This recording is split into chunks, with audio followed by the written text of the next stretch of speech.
Good morning students, Gayatri school Sanchore के YouTube channel में आप सभी का स्वागत है। फर्स्ट पार्ट जो है वो अपन ने कंप्लीट किया था सेकंड लेसन का, ए गिफ्ट ऑफ चप्पल्स। कल वाले वीडियो लेक्चर में मैंने क्वेश्चन आंसर्स जो है वो पहले पार्ट के करवाए। उसमें इस वीडियो लेक्चर में ये अपलोड करने के बाद मुझे मालूम हुआ कि उसमें जो है साउंड की थोड़ी प्रॉब्लम थी। तो आपसे मेरा ये कहना है कि आप जो है वो उन प्रश्नों के आंसर जो है वो स्क्रीनशॉट लेकर के लिख लें। उसमें साउंड जो है वो आंसर लिखाने में कोई इतनी महत्वपूर्ण नहीं है, इसलिए ज़्यादा उसमें परेशान होने की ज़रूरत नहीं है। आप केवल स्क्रीनशॉट लेकर के उन प्रश्नों के आंसर्स लिख लें।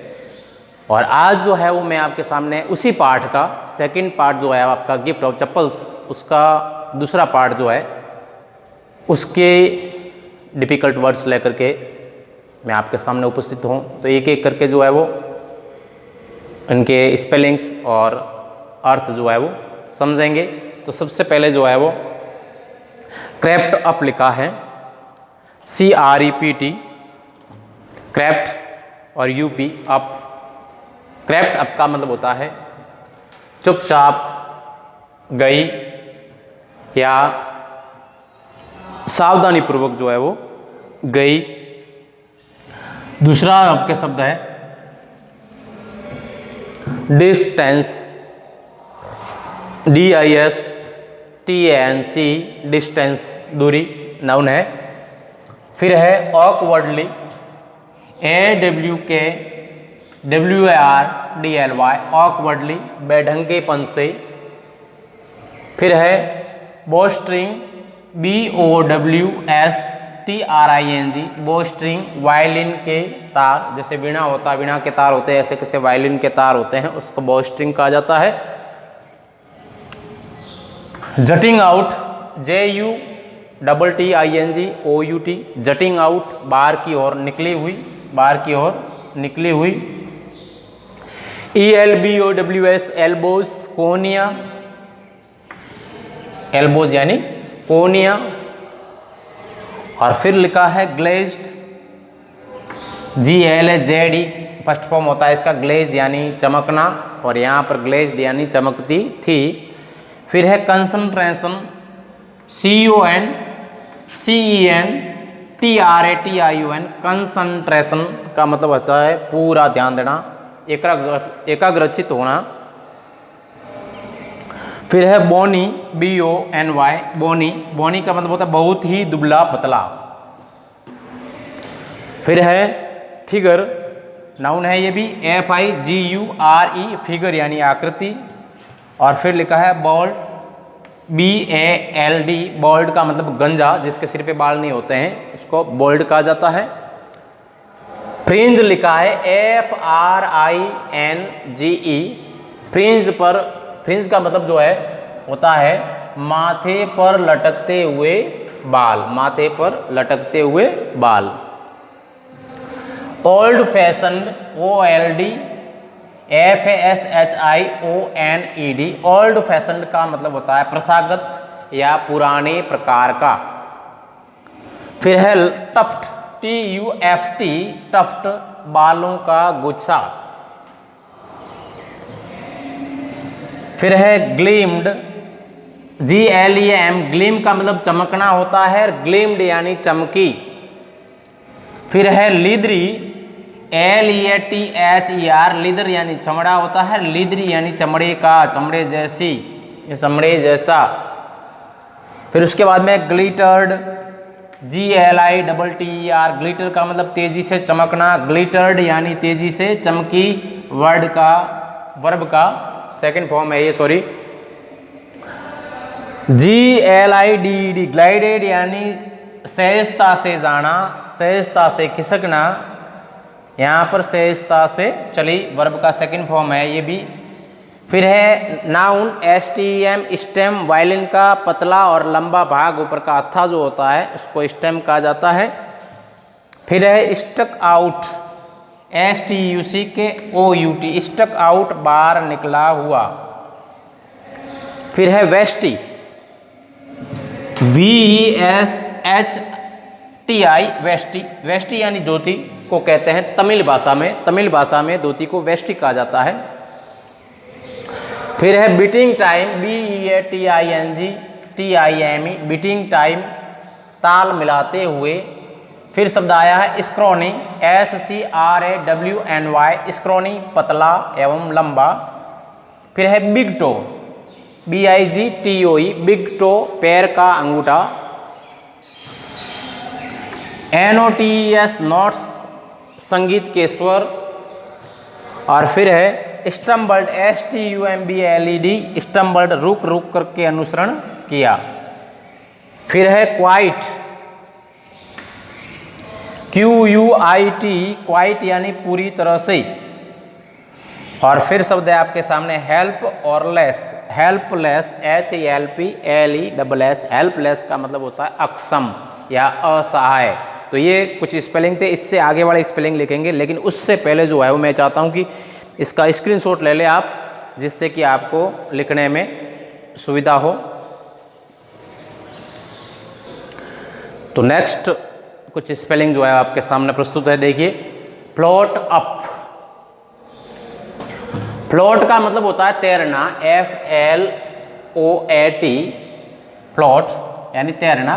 फ्लोट अप यहाँ पर जो है इस पाठ में अकॉर्डिंग टू सेंटेंस जो है इसका अर्थ है हवा में तैरना। फिर है सेटल, SETTLE सेटल, अंतिम रूप से व्यवस्थित करना, अंतिम रूप से व्यवस्थित करना सेटल। और फिर है परफेक्टली, परफेक्ट से बना है PERFECT परफेक्टली, सटीक ढंग से, सही तरीके से, पूरी तरह से। और फिर है इनविजिबल, एक होता है विजिबल, VISIBLE विजिबल, जिसको देखा जा सके। और इनविजिबल ऑपोजिट है विजिबल का, IN लगा इसके आगे प्रीफिक्स। तो इनविजिबल का मतलब अदृश्य, अदृश्य जिसको देखा ना जा सके। और ट्रैक, TRAC के ट्रैक यानी राह, रास्ता, तो अदृश्य राह या रास्ता। फिर है मेलोडी, MELODY मेलोडी, नाउन है गीत या धुन। उसके बाद में रेल्स, RAILS रेल्स, रेल की पटरियां जो होती है उसको रेल्स कहा जाता है। उसके बाद में beringed, BERINGED beringed, अंगूठी पहने हुए। और फिर है एफर्टलेसली, EAAFORT एफर्ट, और लेसली LESSLY एफर्टलेसली, सहजता से, बिना प्रयास के, आसानी से। स्क्वॉक, SQUAWK स्क्वॉक, डरी हुई चिड़िया की जो आवाज होती है वो स्क्वॉक कहलाती है। उसके बाद में शब्द है आपके सामने वेल, WAIL वेल का मतलब विलाप करना या दर्द भरी जो आवाज़ अपने शरीर से निकलती है, अपने मुंह से निकलती है, वो जो है वो विलाप या दर्द भरी आवाज़ जो है वेल कहलाती है, WAIL। ठीक है। उसका नेक्स्ट शब्द है एक्सप्लेन, एक्सप्लेन EXPLAIN वर्ब है ये। एक्सप्लेन का मतलब होता है समझाना या स्पष्ट करना। फिर फ्रेजल वर्ब है ये, FLOWEDOUT फॉलोड आउट का मतलब पीछे पीछे गए। ATHOME एट होम का मतलब होता है आराम से, आसानी से। फिर इस वर्ब है स्प्रीड, SPREAD स्प्रीड का मतलब होता है खोलकर बिछाना। फिर शब्द है वर्ब है ये भी लिन, LEN लिन यानी किसी के सहारे झुकना, और उसी से बना है लिनिंग यानी सहारा लिए हुए, किसी के सहारे झुके हुए। फिर है नाउन है ट्रंक, TRUNK ट्रंक, ट्रंक का मतलब होता है तना। और फिर जो है वो है प्रीपेयर्ड, प्रिपेयर से बना है PREPARE, प्रिपेयर एक शब्द होता है वर्ब का फर्स्ट फॉर्म जिसका मतलब होता है तैयार करना, और ये वर्ब का सेकंड फॉर्म है तो हो जाएगा प्रीपेयर्ड, तैयार की। और प्रीपेयर्ड वर्ब का थर्ड फॉर्म भी ऐसे ही चलेगा, PRAPRED, प्रीपेयर्ड, तैयार कर चुकी या कर चुका, ये तीनों फॉर्म में ऐसे चलेगी वर्ब की। उसके बाद स्नूज, SNOOZE, स्नूज का मतलब होता है झपकी लेना। उसके बाद में आपके सामने नाउन है आर्म्स, ALMS, आर्म्स। आर्म्स का मतलब होता है भिक्षा या दान या भीख। फिर है आपके सामने शब्द स्टर्नली, STRNLY, स्टर्नली का मतलब होता है कठोर स्वर में। फिर है चॉक्ड, चौक का मतलब होता है अवरुद्ध, CHOCK, चौक यानी अवरुद्ध, बाधित, और उससे बना है चॉक्ड, वर्ब का सेकंड फॉर्म है भरी हुई या बाधित। उसके बाद में है काइंड और सोल्स। काइंड का मतलब होता है दयालु, KIND, और सोल्स का मतलब होता है आत्मा या जीव। काइंड सोल्स का मतलब होता है दयालु जीव।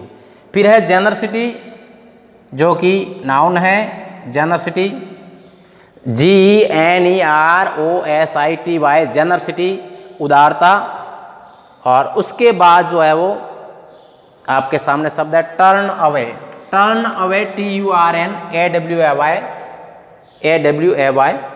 टर्न अवे यानी मुड़ना या नज़र हटा लेना। और फिर है रेज्ड हिज वॉइस, रेज्ड का मतलब उठाना, ऊंचा करना, हिज यानी उसकी, वॉइस यानी आवाज़, उसकी आवाज़ को ऊंचा करना या उसने उसकी आवाज़ को ऊंचा किया। ये जो है वो कुछ स्पेलिंग्स थे। तो सबसे पहले जो है वो इसका स्क्रीनशॉट ले लें, और अब कुछ स्पेलिंग इसमें और मैं लिखवा देता हूँ, 10 स्पेलिंग और लिखवा देता हूँ ताकि आज का काम ये हो जाएगा। और उसके बाद जो है वो एक वीडियो लेक्चर और इस भाग का बनेगा, सेकंड पार्ट जो है दूसरे लेसन का, उसका एक और वीडियो लेक्चर डिफ़िकल्ट वर्ड्स का बनाएंगे। तो कुछ स्पेलिंग जो है इस पार्ट की जो है वो जो पीछे रही थी, 2 पार्ट कर दिए मैंने इसके।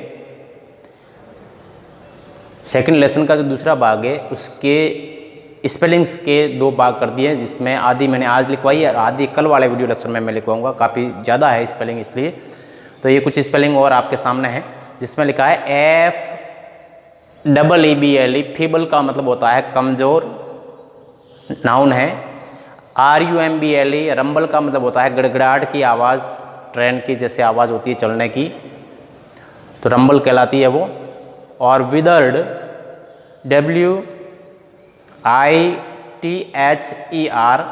WITHERED, विदर्ड का मतलब वैसे होता है मुरझाई हुई, लेकिन यहाँ पर जो है वो सिकुड़ी हुई, अकॉर्डिंग टू सेंटेंस। उसके बाद में आपके सामने जो है वो नाउन है बेली, BELLY, और बेली का मतलब होता है पेट। फिर है बूमिंग, BOOMING,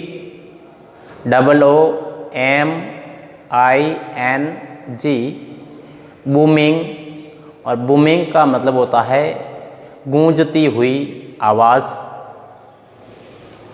फिर है स्टैंड, STAINED, स्टैंड, स्टैंड से बना है ये STAIN। स्टैंड का मतलब दाग या धब्बा होता है, और स्टैंड यानी दाग लगे हुए या धब्बे लगे हुए। उसके बाद में नाउन है आपके सामने बीटल, बीटल, BETL, बीटल, पान जो होता है चबाने के लिए, वो पान बीटल कहलाता है। और उसके बाद में आपके सामने शब्द है च्यूइंग, च्यूइंग CHEWING,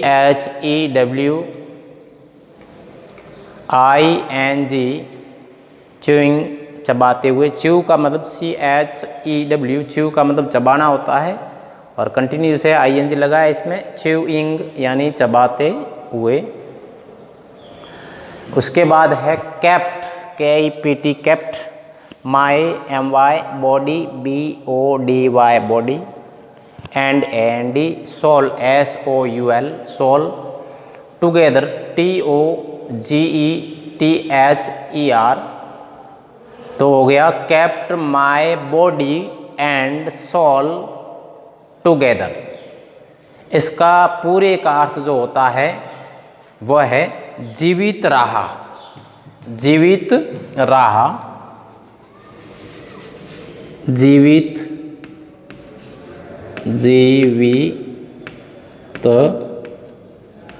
रहा। तो ये जो है वो इस पार्ट की जो है वो आपके आधी स्पेलिंग ये हो गई है। आधी आगे वाले वीडियो लेक्चर में करेंगे। इसका स्क्रीनशॉट ले लें और साथ में याद करते रहें स्पेलिंग्स को, ताकि जो है वो आगे परेशानी ना हो, क्योंकि सभी स्पेलिंग एक साथ में अगर आपको करनी पड़ेगी तो फिर जो है वो परेशानी रहेगी और नहीं कर पाओगे, हतोत्साहित हो जाओगे। इसलिए थोड़ी थोड़ी 10-10 स्पेलिंग, 15-15 स्पेलिंग जो है वो आप प्रयास करो, तो स्पेलिंग भी सभी याद हो जाएगी और आपको कोई परेशानी भी नहीं होगी, आराम से जो है वो कर पाओगे। इसलिए थोड़ी थोड़ी स्पेलिंग डेली जो है वो करें। ज़रूरी नहीं कि 50, 40, 50 स्पेलिंग साथ में करें, 10 से 15 स्पेलिंग डेली याद करें, ये नियम बना लें। और कॉपी में नियमित रूप से काम करें, राइटिंग का विशेष ध्यान रखें। और व्हाट्सएप पे जो है वो मुझे नियमित रूप से भेजते रहें। 7वीं के बच्चों का जो है वो काम बहुत कम आ रहा है, 20 के आसपास बच्चे जो है भेज रहे हैं। इसलिए सभी से मेरा कहना है कि फिर जो है वो काम बहुत ज़्यादा हो जाएगा, नहीं कर पाओगे। इसलिए अभी जो है वो समय है, अभी दूसरा पार्ट ही चल रहा है केवल, तो जो है वो व्यवस्थित रूप से काम स्टार्ट कर लें। और जिसने भी नहीं किया स्टार्ट वो स्टार्ट करें, और किसी को घबराहटेगा अभी इतना कैसे कर पाऊँगा, तो वो धीरे धीरे थोड़ा थोड़ा स्टार्ट कर दें। तो एक तरफ से जो है जैसे भी होगा थोड़ा टाइम जो है वो एक्स्ट्रा देने का प्रयास करें, जिससे कि आप जो है वो काम जो है वो पीछे का जो रहा है वो पूरा समय पर कर लोगे। तो इसके साथ ही मैं मेरा आज का ये वीडियो लेक्चर समाप्त करता हूँ। कल जो है इससे आगे वाली जो स्पेलिंग्स है इसी पार्ट की वो लेकर के फिर उपस्थित होऊंगा। Thank you.